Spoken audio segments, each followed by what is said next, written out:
Toilet humor. John and Rob will talk about comedy on the toilet and toilet humor. Toilet humor. It's good to see you. How you doing? Oh, yeah, it's just great. Every day is better and better and better. And, But who are you? Who huh? are you? Where's Black? I don't know who this person is. This is scaring me a little bit. Yeah, been really wonderful. And every day is just more filled with hope. It's fucking believable. Hope and change. Yeah, Like, really. It's unbelievable. I mean, it really is unbelievable. I watched, it's well worth watching it if you really want to get depressed. Ken Burns's American Revolution. I watched the first 20 minutes last night and I was like, Jesus Christ. I mean, and then I'm thinking they didn't even teach half this shit in high school. I mean, really, I mean, the stuff that actually would have, the other thing missed, it would have been interesting because it was the way what these people were doing, regular people. But it's kind of an astonishing, it's much more astonishing in retrospect. I mean, and then in what we're doing, but, it's this, and also why you learn history, you fucks. Jesus Christ. That's what Ken Burns should have called it, right? This is why you Huh? learn history, you fucks. This is what Ken Burns should have called the documentary. This is why you learn history, you fucks. that's his next one. That's his next one. How are you guys doing? Good, good. I don't know if you know this. I moved to France. So I'm in France now, which has been really nice. I'm enjoying that. Well, fuck you. What am I What the fuck? doing this for? I don't. Pardon your French, Lewis. Why are you even in America? You should get out, man. You're Mhm. retired now. I know this, so you can get out. You can get out. You can retire. Yeah, but I have things I have to do. My university took all my writing, so I can't really. I'm not lugging it to fucking another country. I mean, I would have. There are places I would have gone. Where in France are you? The South in Montpellier. You ever been? I've probably been near there. I've been in Provence, so Yeah, it's near. Yeah, it's it's nice. gorgeous. It's been it's a Lewis, nice lifestyle. I think you should Free healthcare. It's move. and by the way, socialism good. How And did you end up there? so I was living in Ireland, right? Yeah, For that I like 5 remember. years. Yeah, and I got my citizenship, and then like 3 years ago, 4 years ago, my wife's like, I can't stand the weather here. We have to move, and I'm like, no, I like it here. But so we spent a year going to different places with good weather, like Portugal and all through Spain. Found the south of France. So I was like, this is cool. Kept coming back, trying to find the right place for us, and found this town. And the town's amazing. And you should come out. I know that if you're ever going back on the road again, going through France, we'll look after you over here. It would be amazing to have you. I think you're on the lamb, John. You're like a slow-moving Jason Bourne. All right. Here's the deal: student loan debt, 175 grand for 3 years of school. There we go. Yeah, I've defaulted on that shit 20 years ago, and yeah, so that's it. Now I just come here, and then they don't care about credit here. They just give you stuff. Polanski. No. Wow, you're putting me in Polanski. Were you putting me Woody Allen, Polanski? Is that what you're doing? Really? Talented director. What were you thinking of? What were you thinking First of all, those guys are talented and they're pedophiles. I'm neither of those things. So there you go. You are pattern-seeking creatures. Sure. Okay. Whatever you say. We wanted to ask you, like, first of all, like when I saw you posted on Facebook you're retiring, I was like, what? He's a joke. He's joking, obviously, but you're not joking. You retired, right? From the road, at least, not from like No, I work, but retired from the road, which I realized nobody understood. And so yeah. if I had it to do again, I would approach it another way. And what I said was, but you can't explain, you can't seem to explain this shit to people. What I was really saying was, um, I'm not coming back every year and a half. The ball game's Yeah. over. What I did was I did like God knows how many tours. Every time I did a tour, I gave it a name. We did a poster. We did, I like the posters we did. The guys I work with, my tour manager's great at it. He was a deadhead, so he gets the whole concept of that stuff. Yeah. And so I didn't want to, and then also it kept bouncing back between the pandemic you do, you do half the tour, then you have to stop, then you have to go back to finish the tour. And it was just, okay, so this is it. And you know, in terms of that, and then, but there's other shit I want to do. It's not retiring. I mean, I'm still doing one or two shows a month. I didn't know if I was going to do shows, but then all of a sudden they're kind of going, "Hey, would you come back here?" Yeah, Yeah. sure. We didn't sell out last time. Let's not sell out this time. So,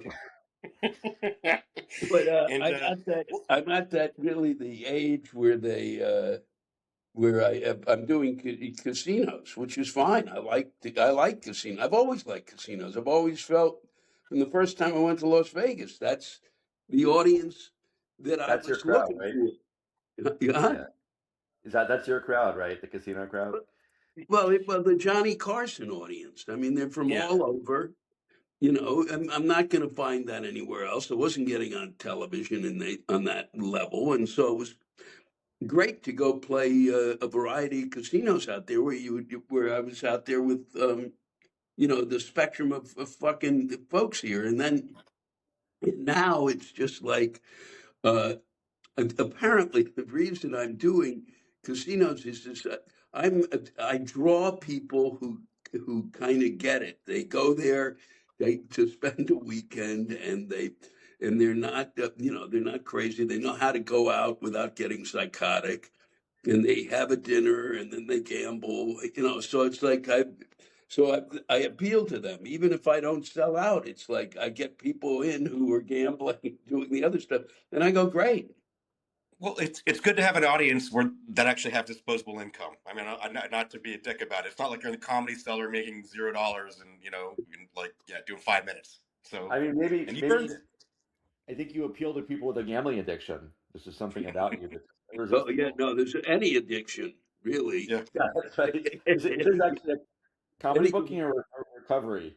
but it's been fun. I mean, it's like once or twice. So this month, this is like psychotic to me. So considering what I talk about in part, but the high they're doing a weekend in St. Louis. I've never played the casino out there. So there's a casino in St. Louis. I like St. Louis a lot. So I'm going up there for uh, a night, and it's the high rollers. They invited whatever. I don't know who's. I don't know if it's MGM. I don't know who owns this place, but they invited high rollers, and they're flying them in from all over the United States. And I'm doing one night, and Gaffigan's doing the other night. Oh wow, that's a great. Wow. That's great shows. That's amazing. Yeah, so it's funny. It's a really I'm like going, okay. So we'll go do it. It'll be fun. I hope I get to spend a little time with him. I haven't seen him in forever. So As a comic touring, or do you? I mean, do you typically hang out with the other comics, or is it more of a like a solo? Like you once you're off the stage, you want to decompress, or do you find that you hang out with other comics who are touring around you or with you? nah, I generally just, you know, I'm done. Yeah, I can And imagine. I'm not, and a lot of the times there nobody else is really, you know, working the town or the city. So, and I'm kind of, you know, and then it's also like when I'm in, you know, people are always like, how come you didn't come down? How come you don't go to the cellar? How come you don't go here? Because I was working 4 nights a week. You Yeah. know, I didn't want to come back there, and plus, I was writing. I wrote on. I've written on stage, so I didn't need to go to work on my act because I was fucking doing that when I was on the road. You're funny. We were just talking about you earlier, and I remember when I first started doing stuff with you, people who were working with me were like, "Is he gonna be mad at me? Is he gonna be angry? I'm scared." And I'll be like, "No, he's just sweet. Like you understand. He's like almost shy. He's like a pussy cat." So I want to talk about that. Like that's people don't know this. Like when you're not on stage, you actually aren't screaming at people. You're not angry all the time. Just it's just an act. Yeah, and that's I've never seen such a big contrast between performance guy and regular guy, between you and the late great Gilbert Oh and yeah, Bobcat. I think you guys are in the running for like, really, is that the same guy voice? it's really true. That's Pussycat. interesting. It's an interesting group to put us all together, but it's true. You know, I knew Gilbert pretty well, and Bobcat. The amazing thing about Bobcat was when I worked with him a couple of times, where we did one like well, more than that, about 3 or 4 shows. And but when I first worked with him out on in some in Staten Island, I can't remember where we were, some school, and he said, you know, I don't. I said, oh, he was. I think he was just starting to direct or was acting. I said, um, you like that? You like that more? He said, yeah. He said, I'd rather really. At that point, he said, I'd rather direct. He said, I don't like doing this. I don't like being Yeah. that who I am out there. And I was like, wow, that's wild to make a choice like that. But then I saw him one night. I was at an outdoor venue at Summerfest in Milwaukee, and there was a guy yelling and screaming, and he wanted Bobcat's hat or something, some fucking thing, and Bobcat got the guy to take off all of his clothes down to his underwear. Just that was in that fucking voice, which I can't do. It was one of the most amazing things I'd ever seen, and I said, "Wow, that kind of explains why he really doesn't want to do this anymore." Do you find that people who don't know you, who like come up to you, like they are either wanting you to do the like your act, or like or have a fear, like do you Be hear stories like angry. that? Be Yeah. angry. What they do is Yell. they come up and say, "Will you sign something to my brother-in-law?" And his name's John, and then say "fuck you." And so I'd write "fuck you." And will you take a picture? Can we take a picture together? Yeah.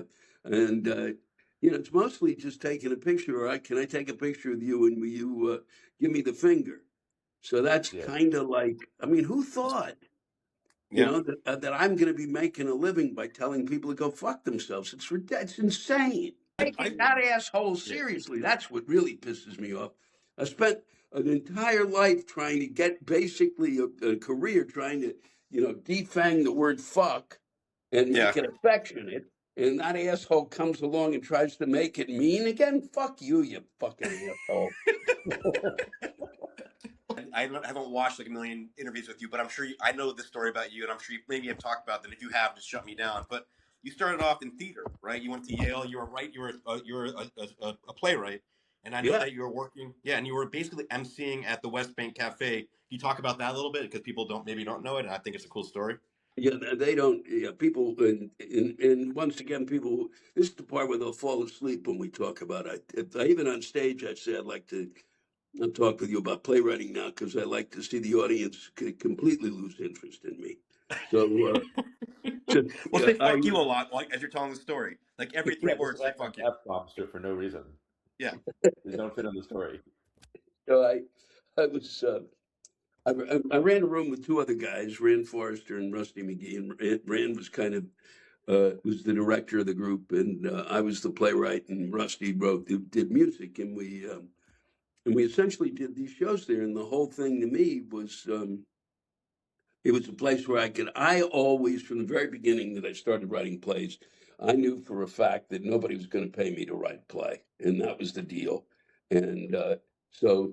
I'm not going to go look for funding and all that bullshit. I'm just going to put the fucking play on, get people. Um, so initially, I'm at college and we did shows there, and I was getting, and this was the real, and I really liked doing it. It was, and I was getting just enough positive reinforcement to keep me going. That thing where it's not consistent, where they fuck a pigeon by, every so often they'll give him a pellet, and then 2 days later they give him a pellet and he's pounding his beak against it. Well, that's what playwriting was. I was like, oh, they like me again. So and I liked writing. I really did I liked writing plays, and and then I ended up going to. Then it was kind of the major positive reinforcement. Somebody told me, "Look, John, see, put him to bed." Oh, there he's back. See, I knew you'd go to sleep while I was talking. So, Sorry, no, I just had to like No. I had to, my eyes were sleepy. It wasn't you. It's just I had like a thing, but I'm back. Kidding. so, so One the eye, James I, Lipton, was I, riveted I by the got tale.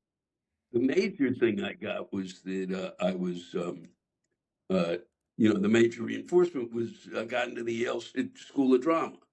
So that at Amazing. that point was, um, it was huge in terms of theater and in terms of Meryl Streep was there at that point and was starting to be known, and it was known as the place. That's where you go if you're in theater. so I got in there, and that kind of just followed out. And I got to New York, and I started working. Found another space downtown called Sylvette's, which was this where I looked for a back room, find a place where people could come in and play. And down there, it was in the West Village. It was right around from the village gate in the bitter end, so you could. There were all these musicians around, like Susan Vega played there a couple of nights, and I'd find these people around who, a couple of them, Chris Whitley, who really was a remarkable young kid who was a phenomenal guitarist, like a Stevie Ray Vaughan-ish. And he came in and he would play there a ton. And so I could run the room if the guy would let me run the room. He didn't pay me for that, but if I was the bartender, I could run the room. So I would Okay. bartend, go out and MC, and then come back and bartend. And so I had a room, and I had comics work there, and most of the comics who worked there actually went on to become writers. Bill Masters, who I don't know if you remember Bill, but he became a writer, and there were a few others that along the way, and we would try stuff there, and then from there, after I left there, I found we along with Rand had kind of hooked up with the West Bank, and we kind of took it over, and we did 2 new American one-act plays every week. We did more new American one-act plays than any theater in the country, to the interest Wow. of no one. Yeah. Except for what was, the other thing was in the time we were doing it was like the early 80s. There were no places that people coming into New York who were graduating theater schools who wanted to do theater. There was hardly anything on Broadway. There was hardly any off, but there was nothing. And it was kind of a bust time in terms of theater. And so we ended up getting all of these people who normally would be, might be working in some small theater or another, and they would bring in shows. So Aaron Sorkin wrote his first major play, and the first time he jumped from that point, A Few Good Men within a year and a half was done on Broadway. Wow. So that was, we had Alan Ball who wrote Yeah. uh, American Beauty and yeah, True Blood. Yeah. yeah, he was one of the first ones there. So we had these people kind of come in. Edie Falco worked there. If you named a person early on in the '80s who was coming into New York or just kind of getting started, they appeared there. It was crazy. And Did you ever hang out at the Cafe Central by any chance? no, I didn't. You remember? Yeah. Did I tell you that? So my cousin, his name's Sheila Jaffe, and she's a casting director, but she used to basically be a server there. And her friend Peter, who I've known, become friendly with, he owned it. But yeah, like a lot of Bruce Willis was the bartender when she was there, and and Chris Walken was a customer, and then the owner of my the owner of the place. Customer. I want a scotch and soda. Stop talking over Lewis. Fuck you. That's one of the impressions. The owner of the restaurant, Steve Olson, who owned the place, he would go up there. It was like it was at that point it was the cocaine capital of the world. I'm gonna bring that up with Sheila. Incredible. I'm sure it was. You were talking about West Bank, and you own it now, right? Or do you still own it, or no? No. I never owned it. I just was involved with help. I kind of helped keep it afloat, but. He kept the ownership. I mean, then he'd work, but I would kind of give him, help him out if he needed help. But now it's been somebody else took it over, which kind of sucks because it was really I would have actually in this kind of whatever I'm doing, which is this kind of half-assed retirement where I'm still working because I'd lose my mind. I'd have done stuff down there. I'd have my plan was that, that was kind of like the clubhouse. I mean, if I wanted to see somebody, That was the other reason I never went to clubs. If I got back, I'd spend 2 nights there and see everybody I wanted to see from the theater or from, folks that I knew from the neighborhood. So it was like Yeah. where I'd go to hang out and see everybody. Are you do you still go down there at all? No, or now that it's the guy sold it, it's No, not, it's no longer your that, place. it's a horrible story. I won't even go into it. The guys took it over, and they're not really. I don't. They're kind of. They badmouth what. They really kind of badmouth what had occurred there in some respects, and they consider themselves the saviors of it. And it was really. I mean, he kept it. He kept a restaurant running in New York for like 49 years. Which is unheard of. That's that's unheard of. Yeah. Yeah. And well known, and the people who showed up, and then the people. I mean, Christ, it was like Al Pacino came there and ate, and Sean Penn when he was in town, and and it was one of those places. Somebody in the theater. Now it's kind of like, oh, look who come, look, you can come see all these people. Then it was like, we're all this. Don't fucking bother them. And Yeah. everybody kind of knew it, so it was a place you could come and go. Oh, I saw them there, but people didn't bother them. You're saying that, so like you never thought about stand up. You wanted to be a playwright, but you met comics. Did you meet comics suddenly like I want to do that, or it wasn't even that at all? Oh no, I started doing stand up when I was down in Chapel Hill. There was a club down there that I worked at, and that I went into because my people thought I was funny, and I would be the guy who told these funny stories. And then I hung out with this band, this friend of mine. It was in a band, and they invited me to come and perform between shows, and I started doing that, and did 6 shows, and then got to DC and was working a job there. And there was, this is 73, 72, 71. And so I go down there and I start. There's a place called the Brickskeller. It's mostly I love folk the singers. Brickskeller. All the Yeah. beers, they have like hundreds of beers, right? Like hundreds of, like the biggest beer menu in like anywhere. Yeah, no, it was, and they had a room Yeah. in DC, and it was in Washington, and they had an audition for comics, and I went and just auditioned, and I'd only performed like 6 times, 8 maybe. I was terrible, and I had stuff. I mean, I talked about sex. That's what I talked about, my sex life. That was my beginnings of stand up. I had 3 or 4 really great So stories. political. Nothing political. It wasn't even political in terms of the sexes. There was just sex. It's a different kind of fuck you. It's a different take on the fuck you. So I went and did the. I went and auditioned, and me and this other guy got it, and so I ended up working. I did 3 shows every other weekend for Friday That's how you got Friday and Saturday night, and I learned. I did a little. I mean, I kind of just I had no idea. There was nobody. It wasn't like hanging out with a bunch of comics. It was just me doing it. And because I never really saw the other guy was coming in on the other weekend. We never saw each other, and I kept doing that, and then I would just do it on the side, and then even when I got to New York before the other stuff happened, where I was running these clubs and stuff, I ended up. I would get a theater that had like Monday night it's open, and say, I'm going to bring like 100 people in here, and can we? How would you like? Would you do that? And they said, okay, we'll sell drinks and da da da da. And I would do. I would just go on stage with a bunch of papers and just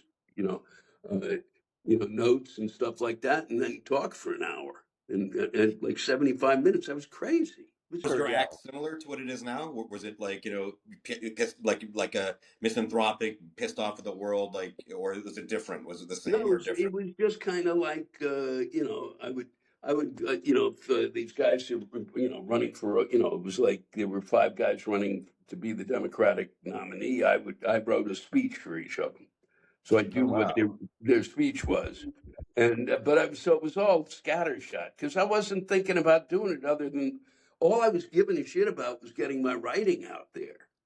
Right. And I didn't really know, and I wasn't writing it to like, oh, if I do this, I'll get on television. I was just You wanting wanted to my, be like you wanted to be Aaron Sorkin or like David Mamet, or like you yeah, wanted to be. yeah, Yeah. but much nicer and not as Yeah. egotistical. So, Right. And with dialogue that Please, actually here people comes would out. actually say. Dialogue that real people would actually use real Actual real. words. Yeah. yeah, I mean, I like Aaron. I like David Mamet. This is a great one. Was when I was going to Yale. It was I was 20. I got into there. Was 25, 24. 20, well, actually 20, 20, 25. And Mamet shows up. He's going to be. They had these writers and some really, ones that well, Arthur Kopit, who was well known, kind of out of the loop of was for a playwright, well known, and Mamet had just hit, and he was made one of our kind of. He would meet with us once a week, and I was his age, and he was such a profound asshole that Yeah. it was You know. beyond. It Yeah. was, and this wasn't even with the politics. This was like he would he'd speak Russian. He would say, and Stanislavski has said, and then he would do it in Russian. And He's and then pretentious, pompous. Yeah. and then my Hey, girlfriend at wait. the So time said, "Do you speak Russian?" And he went, "No." And she said, "Fuck you." So that was we all had that. Go fuck yourself, you idiot. yeah. He So, gave I us a just saw. reading list. Another friend of mine in the class brought the reading list in and he said, "You know what I think your reading list? You've ripped it up. I'm not Yeah. reading Boleslavsky." And who even knew Boleslavsky? But I knew Stanislavski. There Yeah. was a Boleslavsky. he was like the less talented Slavsky. He was like he's the cute one.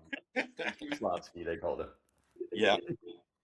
I just saw him like he kind of like Dennis Miller, Rob. He just kind of like went super right wing. I don't know if you've seen like him. Yeah, I know. He's I've like seen this. Yeah, yeah. yeah, And I was like, exactly. wow, like this guy was supposed to be like Mr. Liberal America, and he's just a fucking another right wing dick. That Yeah, pisses me off a little bit. Yeah, but He's so yeah, but angry. that was later. I mean, this was just as Yeah, a much teacher. later. I said it was it was one of these dopey quotes when the year was when we were done with the class. I thought, I'm 26, he's 26. I said he's the only person I've ever known who's actually a 26-year-old. yeah, Nobody's 26. You're either you're in your early 20s or your late 20s. Nobody's 26. To give you an idea of an asshole, he's talking to a group of playwrights. Between the six of us, we don't have enough money to buy a pot to piss in. And he goes, "Well, in order to get a play done in this country, you need to send out those plays, and that'll probably cost you about $2,000 a year." yeah. And this was back when 2000 was like, we're 10. talking mid 70s. When 2000 was, 10,000. It was like, are Yeah, you fuck you? yeah.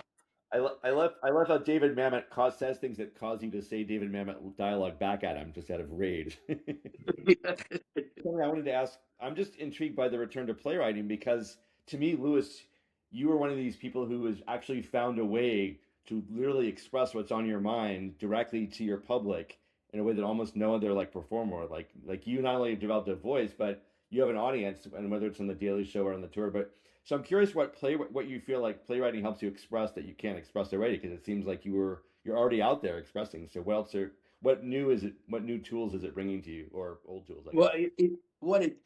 it's like I want to.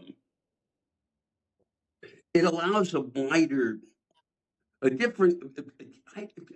It's a great question, actually, and I always, it really is. I always feel when somebody says it's a great question, they're saying that to buy time. And Yeah, I totally. got it. I got it for you. I got your answer. Nuance. It allows you to bring nuance. Did I get it? Did I get it? Yes. Not your creativity lawyer. He tells you Yeah, what to say. nuance. That's good. Thank you. No, it's to get another. It's kind of like I don't know how else to describe this. To describe what I'm trying to do, but it's like I've I've got the play that I'm going to work on when I'm done, which I started to work on during the pandemic, and then didn't I wanted to keep going on and didn't do it was I wanted to write a new version of Our Town. So I wanted to Oh, take Our Town and yeah. take it to the next step. So and I've started it, and it may end up just being a monologue because I don't think the way it's been written, I can't get the stage manager off the stage. So he won't, and I was writing it for a friend of mine who is, and still am, it's Mark Lynn Baker, Oh who's yeah. Yeah. the guy from Perfect Strangers. Perfect. Yeah. We're very close. And I thought, God, he'd be great to be the stage He would manager. be great at that. That's great. I can see him doing that. He's got that kind of pathos. Everyman kind of vibe to him. Yeah, like He does. yeah. Yeah. And he won't, but he won't leave the stage. And I've written about, I've got to sit down when I'm kind of excited about going back to it. Is he won't get off the stage, and they start, the guy in the lighting booth yelling at him. You can hear the actors backstage yelling at him. They're putting in the sound cues. He's ignoring them. That's So great. so I think it's that kind of thing too. People come in expecting, because I started it thinking, fuck, and I still think it needs the next generation of Our Town. What is it? Um, but I but it isn't. We're not there yet because we got to get through this phone shit to get to, to the next, whatever the next thing is, and and also it allowed me to to just tell a story in another way, and it allowed me to find other voices to express. And the real reason I realized honestly that I got into it was just that what always I found astonishing about theater more than any other medium was is that a group of people. Someone would write something, and a group of people would gather to create with the person who wrote it and the actors another reality, and they Yeah. go live in that other reality. And outside of drugs, there's nothing else like it, except you got to deal with the people who are in theater. And I love a lot of them, and a lot of them are really are in an Looking fucking outpatient crazy. clinic. Yeah. But, that's interesting because I sometimes think about people think about theater or film or anything as like escapism for the audience, but you're talking about escapism for the performers. It's a way for you guys to sort of escape into some other world for an Yeah. hour or something. Yeah. And then it'll be interesting. I'm going to go down there. I've got a bunch of stuff that I wrote, and I've not read it since. And at the time, even I knew it was never really what it should be. And When are you doing your next table read? Let's get you some actors in New York. I'm gonna hook you up. Let's Yeah. go. Well, You know everybody. Get it done. Let's go. Deadline. I have 5 one-acts that got published. I still think they're ahead of their time. I still think they're like they're very surreal on some levels. It's like there's like the kind of things I was writing, and I kind of am trying to get them done now. Finally, Yeah. and is like one is it's a couple that's in bed, and it's an actress, and her husband is the agent, and there's 2 phones, and it's literally the whole thing takes place between them, and he's on the That's phone trying to Yeah. get her a deal. And it's weird stuff. I mean, it's all kind of uh, different. So I'm trying to get that done, and I like writing one acts because I can go a step further and be surreal. And that's So I want to yeah. write some one acts, and I want to go through what's sitting in that whole box of things that I've written and come up with another book. I want to write again. You guys both write. You get it. This is me being naive. So one act is it just one? It's one look. It's one set piece. It's one. Is it this? Is there like? I mean, do you have like? Explain to me the difference between. I mean, I understand You have structure more from than one like this. scene in one act. Is that Yeah. Is it just a scene, or is it more than just a scene? It's more of a. Is it a sketch, or I mean, how long would a one act be? The one act can be I do the 25-minute one act. But one act can be anywhere from like 20 minutes, 15 minutes to 45, 50. And it's always one location usually, or you move. You can do whatever you want with a one act. Okay. I mean, you have, in a sense, a one act gives you a lot of freedom because you don't have to sustain it over 90 minutes. So you're only Yeah. sustaining a kind of a reality that, at least for me, is shorter. The only one I've known, there's been a couple of guys who were able to do, like Beckett, was able to do it, so that he can go 90. He can go, Godot starts to make sense now. I mean, that's really Yeah. fucked up. It just, if you look at it again, Jesus Christ, this is too close. It's so, but the one act really allows, for me, it allows a kind of freedom in terms of being just pick the nuttiest idea and I can follow it out. And Yeah. so I've got about 3 or 4 of those that are sitting around. But to give you an idea, but like a one act, I wrote one is my favorite. It's the best thing I ever wrote. It's 2 guys who are now, I've done it with a male and female. It's just two chairs. There's a coffee table, and they're having.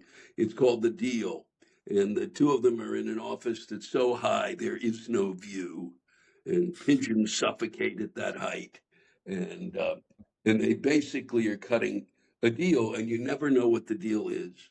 You never know what it is they're discussing, and they go through this whole thing, and then finally decide that they're going to cut the deal, and it ends to give with the 2 of them squeezing each other's balls, screaming, "It's a deal! It's a deal!" That's funny. Spoiler alert. Spoiler Yeah. alert. Well, for the end. So you can do that kind of thing, where in a sense there's a sketchiness. There's a sketch to that, but it's so dark yeah, and that also it's like not a with sketch. the sketch. Yeah, with the sketch, you have to get in, hit jokes as fast as you can, and get out without without bore. This sounds like you can get deeper character stuff. You can, so you get to have a premise, but then also take your time to explore the one thing, and yeah, so you Yeah. have.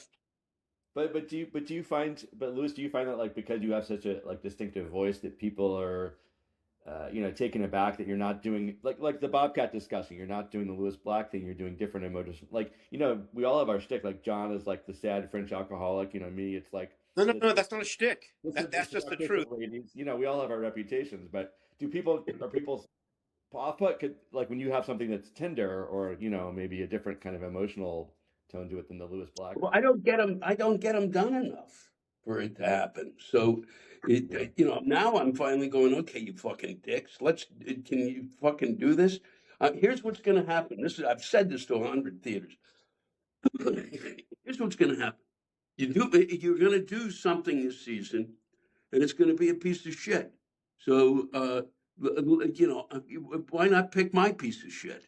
Well, and also pick shit, and then you can actually promote it properly. Like you actually have a platform, and you can get people out to see your. I'm not saying yours is a piece of shit, but I'm saying like Yeah, no, like you. Yeah, but even if it is a piece of shit, you're picking, something's going to flop. At least pick my flop, because here's what I'm going to do. I'm going to come in, I'm going to spend an evening, we're going to do a fundraiser. Then you're going to earn the money that you get paid for the fucking play. Yeah. so I'm sold. Are people biting? That No, sounds like a good deal. no, but but now I've got there's an agent that I found that finally, and I'm at that point where now it's like, oh, and he does this. Yeah. Yeah. And he does card tricks. Yeah. Wait, so It's you're like telling me that you have an agent that actually does something instead of just leech? You're telling me this. Can you share this person's contact with Rob and I? I'm just kidding. We'll cut this part out, Rob. So you can manage It this. turns out Lewis is actually a single and a half threat. He talks in most. Well, I did have a question for you also, which is like kind of like how you how you keep this performance at the level you do. Like, John and I get angry about lots of stuff, but we kind of sometimes we just dissipate the anger in, perhaps in alcohol or whatever. You have like an Olympic level level of maintaining and producing. Do you have like a daily regimen? Like how do you have a lifestyle? Like you don't sleep enough every night. You on purpose you eat foods that make you Low blood. crazy. How do you keep up the level you work at? No, that's well, the level I work at now, at least I don't have to like fucking before.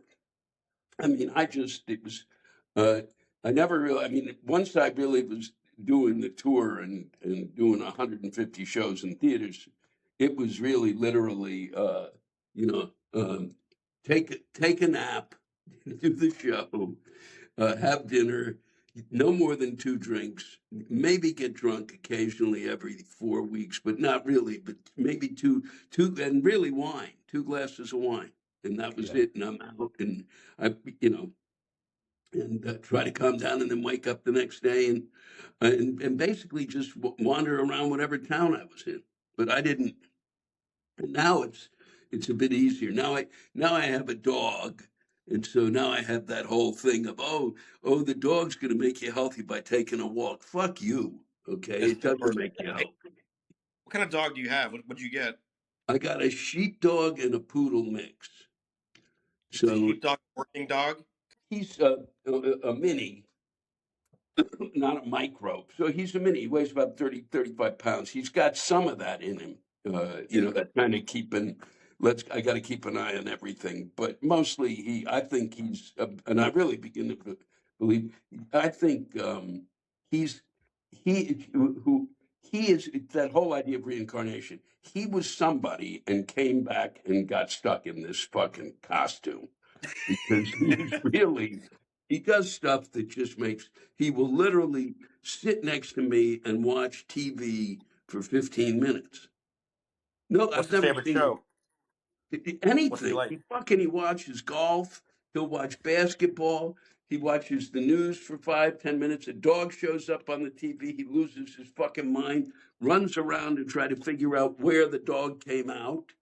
Why isn't the dog there? It's psychotic.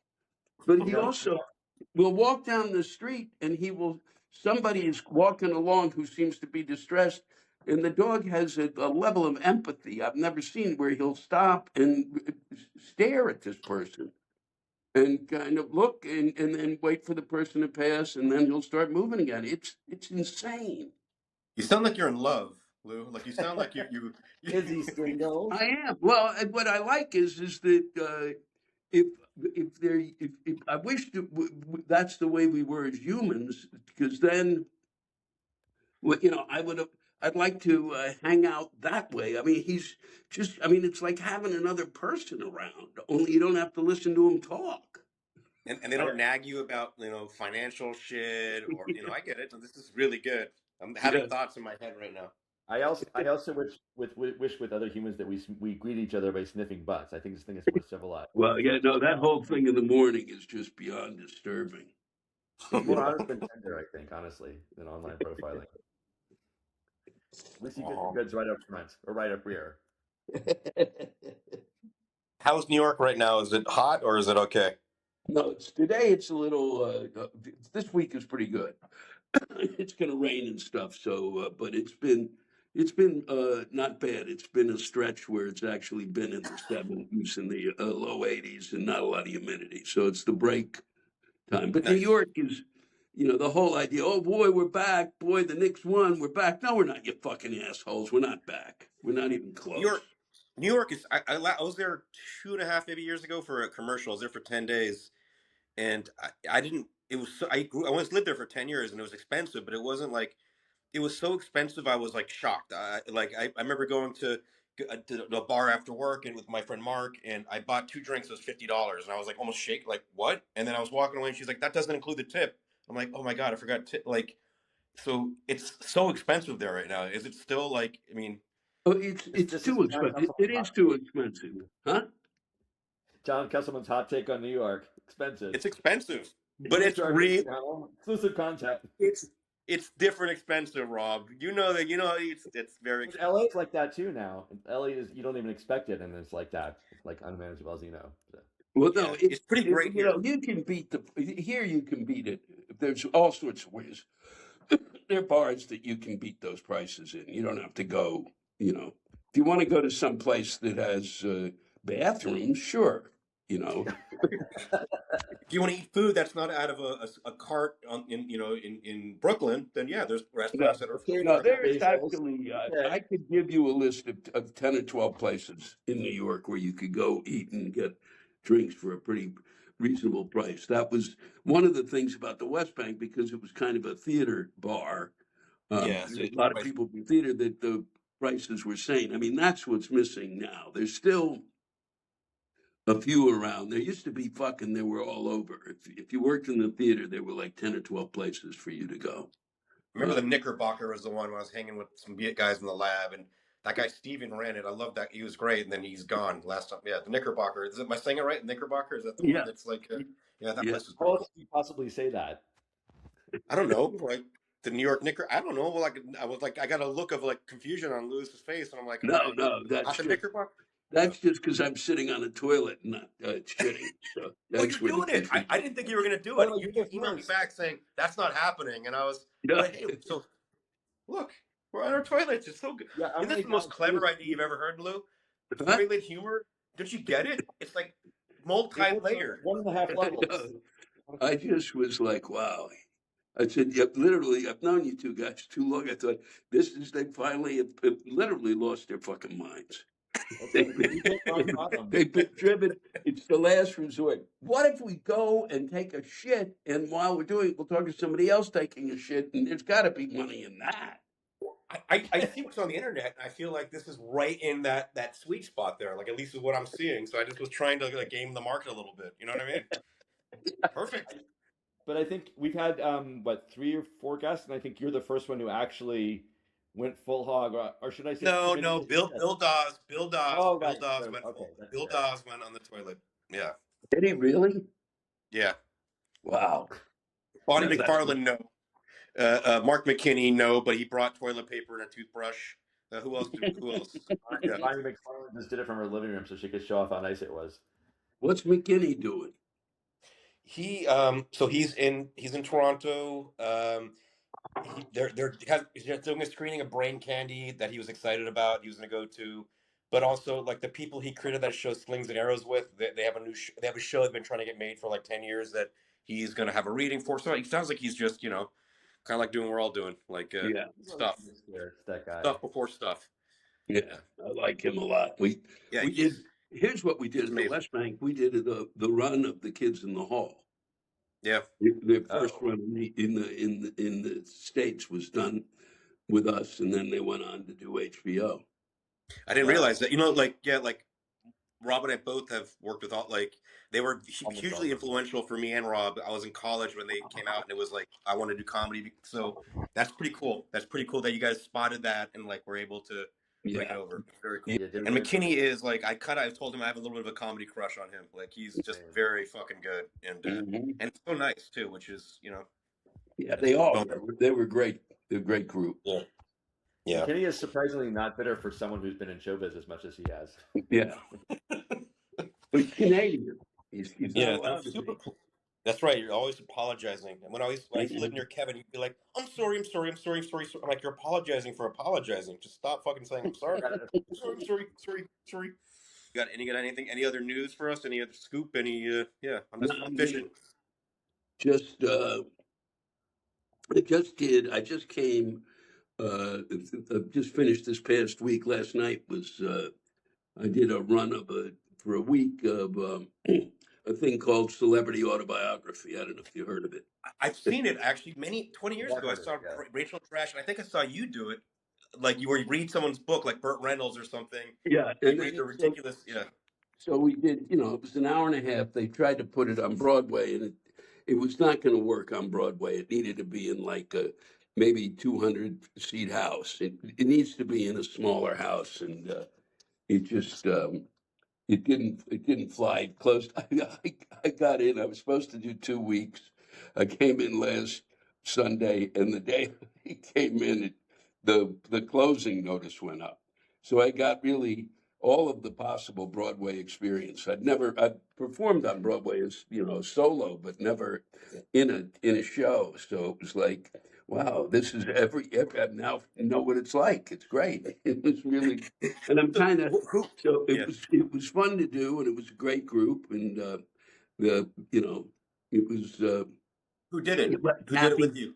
Kathy Griffin was in it, and she was, and myself. There was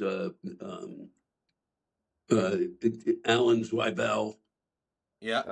Love it. was in it. The others you wouldn't know because they're theater. If I say the names, they're great, but you wouldn't know them.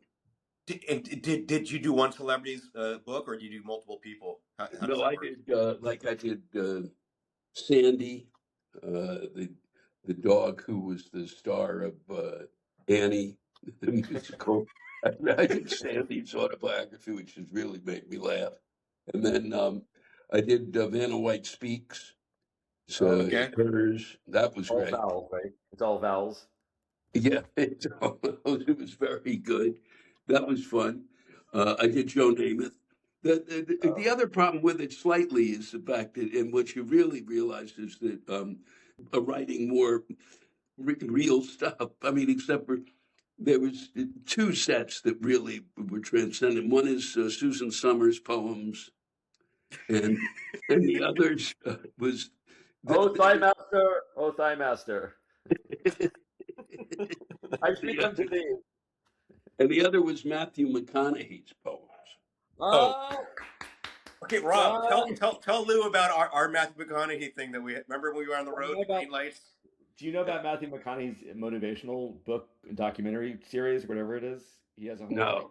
sideline where it's called Green Lights, and he's like, and we John and I are obsessed with this. We were watching this his promotionals for his philosophy, which is like, you see in life, I like to look for the green lights. When something gets in your way, I call that a red light, but I like to look for the green lights so you can keep on going. Like I hope I mean to unpack this for you a little bit. I have a PowerPoint to explain it. It's quite complicated.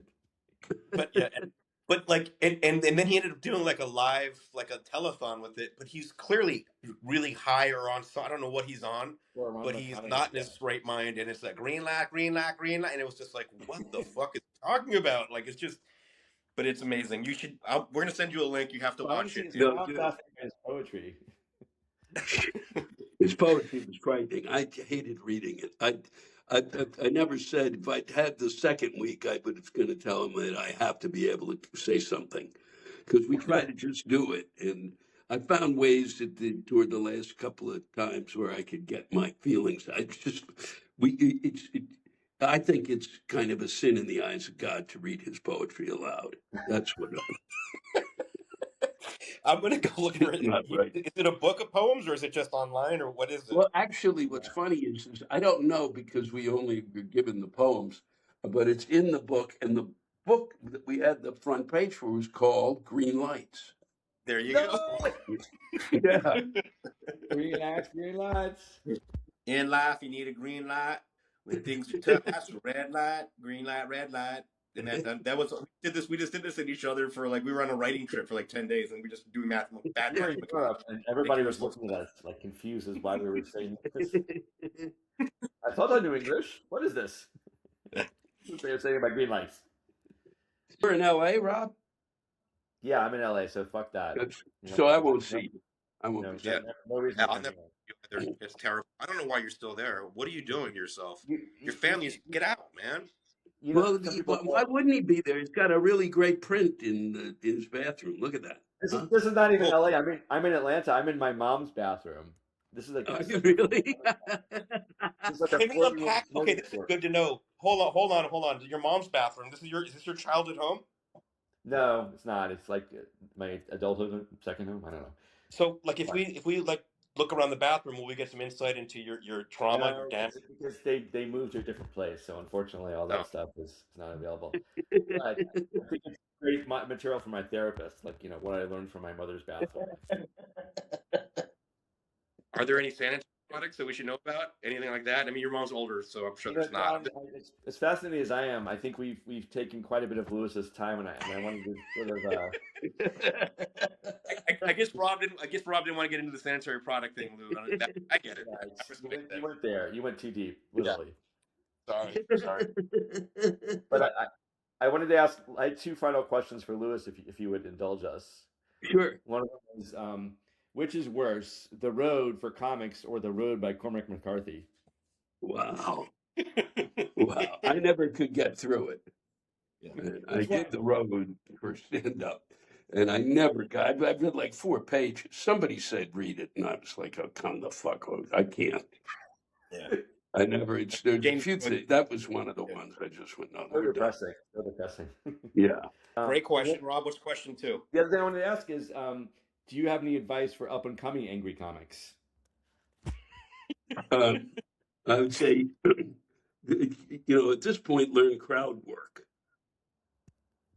Because those do well on the Instagram and all that. They're the ones that, that's what sells on the social, that'll help you sell tickets to your show. Apparently people like to be taunted. If you're an angry comic, good fucking luck. You got it. Not until the angry president leaves. All right. Okay. He took your job, you He idiot. took your bit. Yeah, he's doing your shtick now. So Didn't you say that the Trump administration has basically just been crowd work, sustained crowd work for 4 years? Yeah, it's pretty close. And you've got Jared Kushner's father there. Wow. in Paris, yeah, I read about that, and he's apparently pissing everybody off, and like, yeah, Yes, yeah. he's it's not good for the Jews. Not a good look for the Jews. We should send him back. I don't want that. I don't want that Jew here. We need different Jews. Yeah, we exactly. need you. I want you to be our diplomat in Paris. Let's make that happen. I'll do what I can. All Now right. that they know I've retired from stand up. I think you can He reinvent retired from yourself. the road. He didn't retire. He's still going to come to France. He's Yeah. going to be the ambassador. Just shut up. Yeah, that's what I'm going to do. Yeah. You could have a second chapter in France as Louis Noir. Louis. Yeah, Oh my it's God. Louis Noir. Yeah, look at that, Rob. Your French is really good. Yeah, we did a Pinot and we called it Louis Noir. Yeah, You did a liked it. Pinot? a Pinot Yeah, Noir. we did a Pinot Noir. You actually made it? Did you actually bottled one, or No, or there was 6 or 7 of us who got together it was we made it to make a wine that we sold for this CFF for cystic fibrosis. So Yeah. we got together and there was a whole bunch of us and we tasted and tested and we did it for about 2 or 3 years, and each year we would come up with a bunch of bottles. I thought you were going to say you stomped the grapes because that seems like apropos for you. Like while you're. Yeah, I would have liked to know, but these they picked up though. No, God no. Boy, would I like to stomp grapes, especially in the winter. That would be perfect. well, That could be your next special is stomping grapes while you like rant about something. This fucking grape knows what I'm talking about. all right. Well, Lou, it's so good to see you, and thank you for doing this. And Oh, and it's really great. to catch up. And Thank you so much. yeah. Well, I did Next it because time- I wanted to see you. I really wanted to see the two of you, so it's a pleasure. This is the only way. You Yeah. know? It's really nice to see you, and I'm glad you're not retired. I was like a little worried about that. I'm like, whoa, and I'm glad you're set. All our 18 of our fans are going to know now that you are not retired, No, and they're I'm going to not. hire you. That's a good Yeah. straight. And There you go. I'm around, and I'll be doing. I've got a Randcast that I'll still be doing. I'm gonna probably do it, but I'm gonna do it once a month, and not so much as I was doing it once a week. As a matter of fact, when I finish up, I'll be going to do it here. And I'm just sitting in my fucking apartment alone. It's like sitting in a bomb in a I just feel like I'm in a really bad cable access studio by myself, and there's 10 minutes left on the planet. It's psychotic. So I kind of want to Get out. Sounds good. do it more in public. I'll probably do it down at the city winery here, and That'd be cool. it'll be fun. Toilet humor. John and Rob will talk about